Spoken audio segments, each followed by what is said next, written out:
Hey everyone, welcome back. This is Lucid. We are hopping back into Grapes of Wrath. I'm playing the Nation EA-Hinnom, and it is turn 34. The boring phase of the game is about to end, and we are about to enter into combat. So let us begin. We have researched blood magic. Gotten 2 levels in that.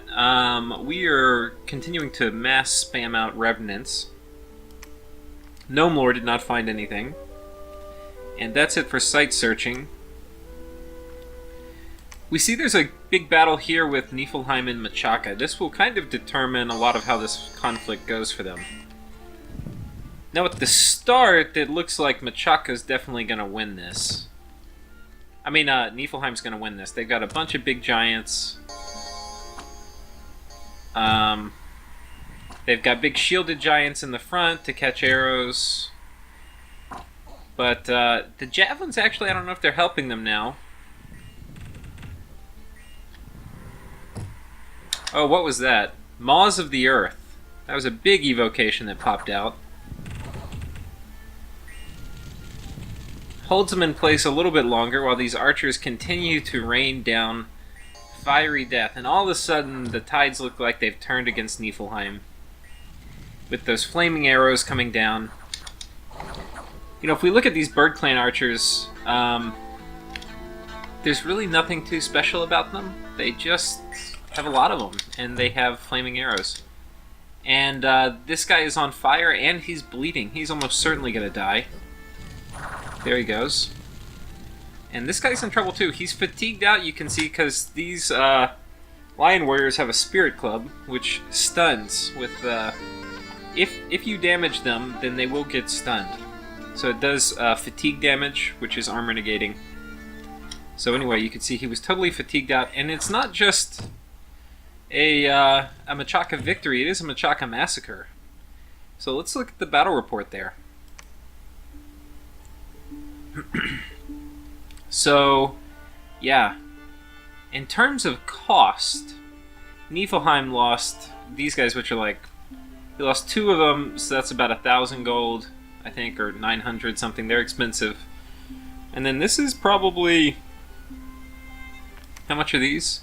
80? That's another 1,000 gold right here. And these are 30 per. So that's about 600 gold. So yeah, it's about 2,600 gold for Niefleheim. And just penance for Machaca. You know, they lost the Lion King, so that's about 350. So that's significant. But aside from that, yeah, about 350 gold. So it was about 700 gold for Machaca for about 2,500 for Niefleheim. And plus, a lot of these are cap only, so they're harder to replace. So that was a big battle. We can see Agartha and Fomoria going at it.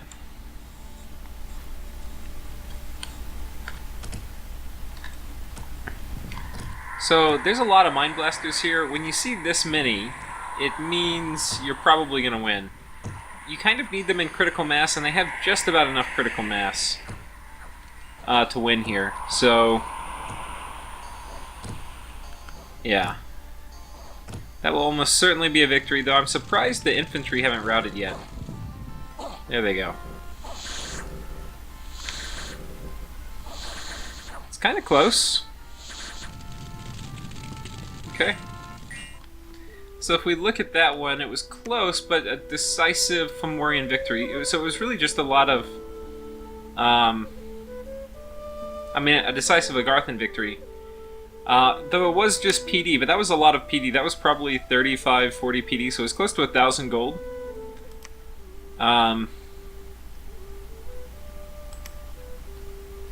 Yeah. Only lost 3 Great Ohms, and the pale ones are highly replaceable. These are only 9 gold, so they're actually cheaper than human infantry.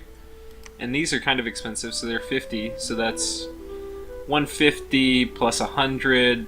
Yeah, so about 250 gold. While Fomoria spent probably 400 or 500 on PD. Okay, in terms of events, one of my commanders has entered the Dark Cave, and he has become tainted. Let's look at him. He is now tainted. So it has enhanced leadership values. So it's quite good at leading units now. Kind of cool. We got some gold, a sunken treasure, that's nice, some fire gems. Okay, so things are looking up. After our very long declared war, right, where we have been talking about going to war with Fomoria, it is time to actually make move orders. So what we're going to do is we're going to send a pretty big army here. I'll show you who I've got. A Melkort, right?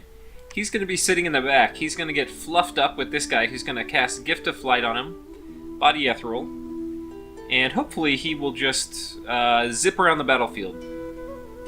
That's the plan. Though sometimes the Gift of Flight doesn't go on him, but we'll see. And then this lady will be in the middle, and she will be spamming out Wooden Warriors, which will make these guys quite formidable indeed. Anything else? We're going to be attacking this because there's a temple there, and we've got a very similar formation here, with this guy getting all buffed up, and the troops with somebody casting Wooden Warriors right in the middle. And I don't know why we have her on retreat. That was probably a misscript. Now Fomoria is in trouble because Agartha is attacking them. Now, when I declared war on Fomoria, I didn't know Agartha would join. Though I did tell Agartha that I was going to attack Fomoria and just let him do what he wanted to. So that's that. And let's go ahead and hop to the next turn. Oh, anything else? So we've got a big army here, blood hunting going on. Where are we in blood? We're at blood 4. Yeah, I'm not going to be doing anything with my blood research for a bit. Okay. So that was turn 34. Well, oh shit, I don't have turn 35. So this will be a really short episode. Actually, I'm going to pause it. And like magic, let's see if it worked. Ah, there's turn 35. Who knew? Okay, we're going to hop back in. So... oh, I didn't mention, we're also doing some teleporting. Oh, dang it. Here, I'm going to go back real quick, because this is the most funny part of the whole thing. 35 or 34? Okay. So we had all... Fomoria and I agreed that this would be the turn. That we were going to re-engage in combat. And you can see I'm moving my big army here. I showed you how it was scripted. He's got a lot of troops here. What I figured he was probably going to do is he's probably going to take his god, the Lord of the Forest, who's sitting here, and he was probably going to have him run over here and cast a bunch of big battlefield-wide buffs, or other sorts of nasty stuff. And so what I did was I said, let's take this guy, let's give him a Vine Shield, a Starshine Skullcap, Armor of the Knights, Boots of the Messenger, an Amulet of Reinvigoration, and a Lodestone Amulet. And an Axe of Hate, most importantly. And why the Axe of Hate, most importantly? Because it does Fatigue and Disease, which is going to fatigue out anybody he's attacking quite quickly. And we're going to have him teleport on top of the god. So we're going to snipe his god if we can. And if I do that, it will be extremely demoralizing. So let's go watch that, because that's exactly what just happened. Turn 35. You have to forgive me. Sometimes I forget what I was doing. So here we go. We have cast teleport, and we're paratrooping in on top of his god. So he's got a fair amount of PD, which is good. And these are Horse Brothers, or Horse Tribe, which are pretty good.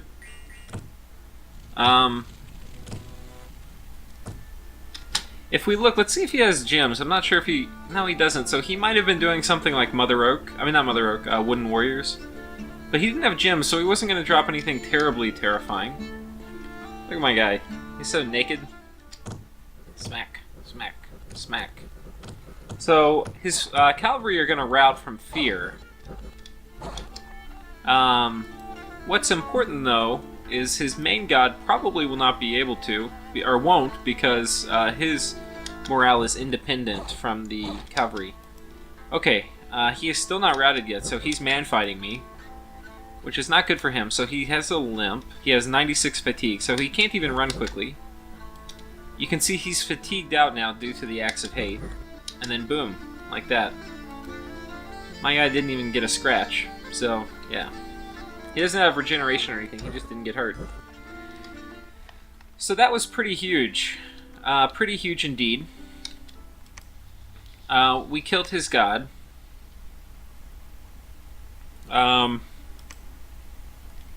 Yeah, so he's probably not very happy.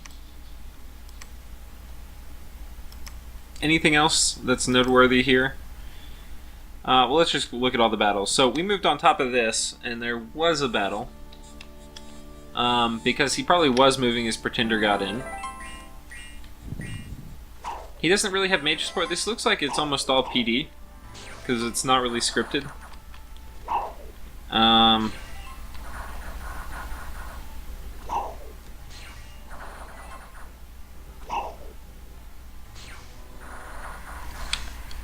Somebody appears to be casting lightning. Is it me? Oh, it's me. Now, if we look at my guys with wooden warriors on them, I should be able to find some. Okay, here we go. 20 protection versus another guy. Oh, he's got it too. 14. So wooden warriors is quite a buff.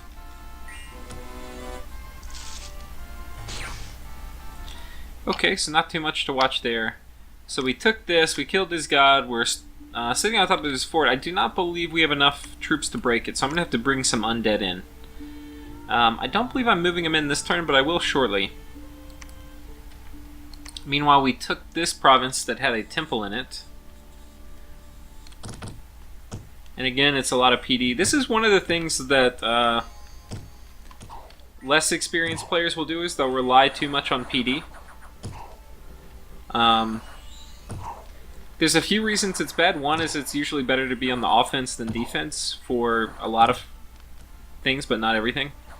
The second thing is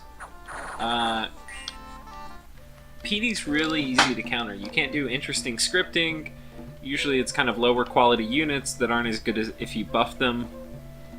They can be good if you station good mages behind them, but you can see he's not doing that. So like PD without some kind of support behind it, thugs or mages, is kind of a waste. Even versus the AI, it's not a great strategy.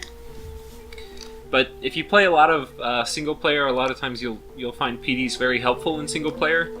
In multiplayer, it tends to be less so. So you can see that was quite good.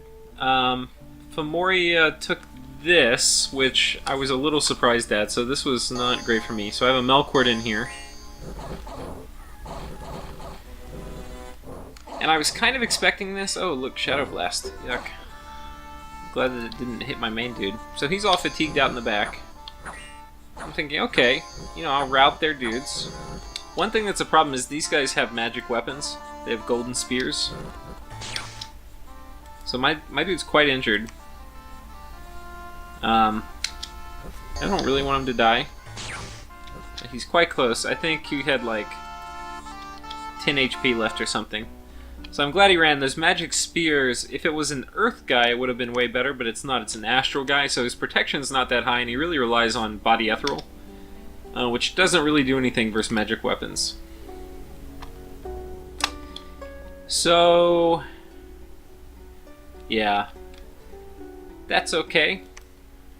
We got a Shield of Gleaming Gold and some money. We have some more air gems. And I think that's about it for this. In terms of moves for next turn, I want to go ahead. I think we'll have a big battle here. So let's do it. What he's probably thinking is, hey, I'm going to send in my big army. I'm going to have a lot of mages, and they're going to kill it. And what I'm thinking is, he's thinking I'm going to move my army here, but I'm not. Instead, I'm going to have these guys set up to just defend behind some PD. And I'm going to put in some super combatants. So, basically what it is it's going to be this guy, who's an Astral Mage, casting Body Ethereal twice on 2 Earth dudes. Now I should have scripted the... Oh, I do have him scripted for Resist Lightning, that's good. And then I have this guy who's going to be casting Regeneration. And then these guys are both going to retreat because it's going to get pretty dicey in there. So anyway, we're going to be doing super combatants on this fort. We're going to have him run around and kill stuff. I'm a little anxious to send anybody to attack right next to his fort, or to send this guy especially, because he's pretty damn cool. You know, he's a unique hero. I don't want to lose him. He's actually your most losable hero, because these aren't super interesting paths that you don't have already. You have the Fire Astral Cross path, which is situational at best. So anyway, I'm not afraid to use him for raiding, but I don't want him to die, so I'm not going to kind of jump in right there. Now, I'm not breaking the fort here, so I don't really want to sit on it, so what I'm going to do instead is I'm going to move a bunch of these guys and an army over here and take this, and meanwhile I'm going to move this guy and take this. So that's the plan. And then, in a turn or two, I'll probably move a bunch of undead back onto this, and we'll take this fort. So that's the plan. Let's see how that works. Oh, let me just see if I did need diplomacy. I'm so bad about remembering to, what were we, turn 35-6? That doesn't look like it. I think we're turn 35. Let's just see if I did any messages here. Sent message. Oh, I didn't send anything. Okay. So we're going to go back to turn 36. And here we go. We've cast Corpse Man Construction. No more site searching. Let's look at this real quick. It looks like Machaca had a failed raid here. So these are Buddha. They're actually quite good.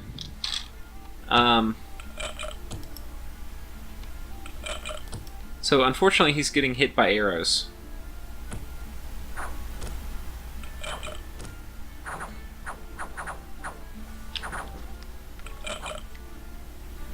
Oh, it looks like it did work. So he almost died. This is us successfully... I'm going to just do this from the map. So we successfully got the PD here. We successfully killed this. I left one dude on top of the fort, which actually is a trick you do. And now he's got a big army in here, and he's like, okay, what should we do? Should we clear our fort? And he almost definitely wants to say yes. He doesn't want to leave one dude on his fort while my guys run around. So this is a good time for me to come back in and prepare for a big battle, which I'm quite certain we'll have. And it'll make the fort easier to storm. So, we're going to do this. I don't know if this is the best scripting. I've got these guys at the back on Guard Commander. Which actually, I probably should have put this lady back here. And they're going to run over here and they're going to guard her. Which is fine. They're really here for sieging. And it will also help with the battlefield morale. So that I don't get an HP route. Aside from that, same deal. These guys doing Gift of Flight, Body Ethereal on my Earth Milkwort. Meanwhile, this guy has come in, and I've given him a Sanguine Dousing Rod. I'm going to send him over here on top of this lab, because it's a nice juicy province for blood hunting. And I'm going to take this Earth guy, who I think is going to be much better suited to deal with Fomoria underwater, and I'm going to send him back down. And I think he has a slight bit better gear. He's got regeneration. I really should give him... I think his armor's okay. Yeah, anyway. Slightly better gear. He's going back in. One thing that's annoying is you can see that Fomoria has attacked me with a huge flock of birds. Right? So that's annoying. Now, the problem with this is his birds have nowhere to run to, and they're just little crappy birds. So what I'm going to do is I'm going to take this guy, give him a vine shield, right? He's got fear. And I'm just going to send him to attack on top. And he's probably got some, like, blessing, body ethereal, astral shield attack closest, and they won't be able to hurt him. So anyway, he'll just do that. They'll jump on him, they'll run, and they'll all die. But that was a lot of Blackhawks. It's probably like 4 castings, at least. So, anyway, you know, he was trying to kind of counter-raid. I'll show you the battle, because it probably did do a good job against this PD.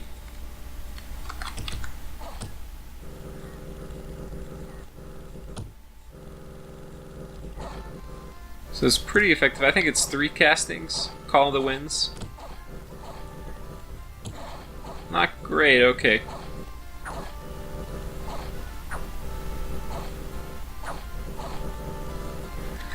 Anyway, they're about to get absolutely murdered.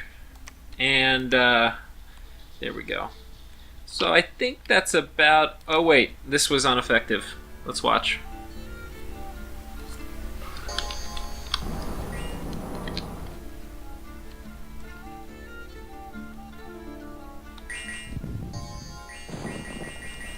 So his guys are all casting storm power, but there's no storm. Now I don't know why, because if you look at it, this guy had enough gems where he could cast storm, so it didn't cast for some reason. It may have been my army was too small to trigger gem usage.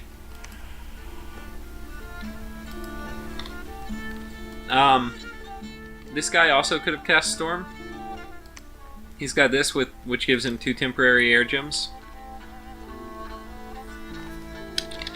So, yeah. So the thunder strikes come. Fortunately, they miss because my guys, I believe, have a nope. They don't. So looking back on this, I probably shouldn't have done Iron Warriors. I probably should have done Stone Skin because I'm going to be quite susceptible to lightning.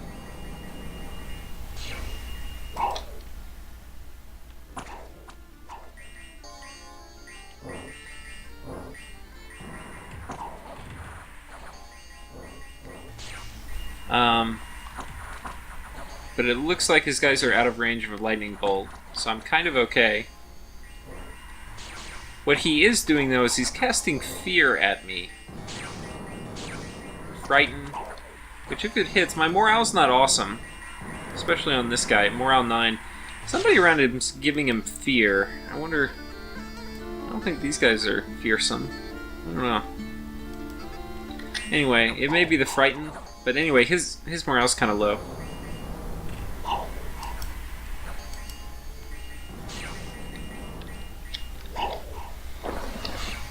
So you can see they're just absolutely not able to hurt my guys.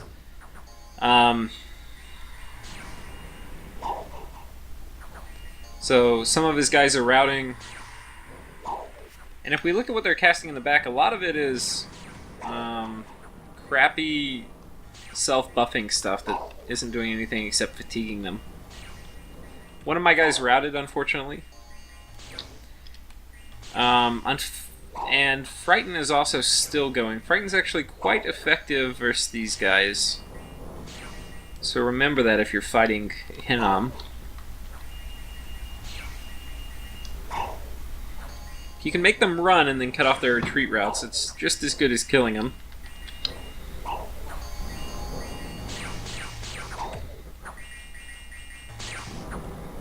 So you can see we're killing a ton of these guys. I still have my final guy has not routed yet.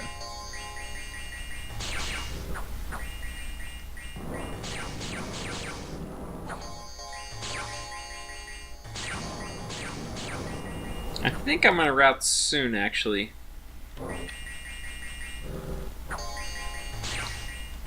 Let's skip forward a few turns.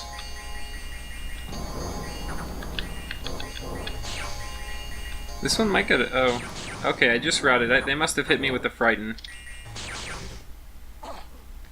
Okay, so I lost, but really he lost. Right, he lost 67 dudes. It's kind of a loss. So we're going to do it again. We're going to send more dudes on top. We're going to continue raiding, and we're bringing these guys back here. And in the next episode, you'll see these crows get absolutely schmammered as my guy jumps on top of them. Hopefully you'll see another battle on top of Wake. And you will see a fight inside this fort as we continue the war with Fomoria. You'll also see a battle here as I'm sending in one of my dudes. And thanks everyone for watching. Catch you next time.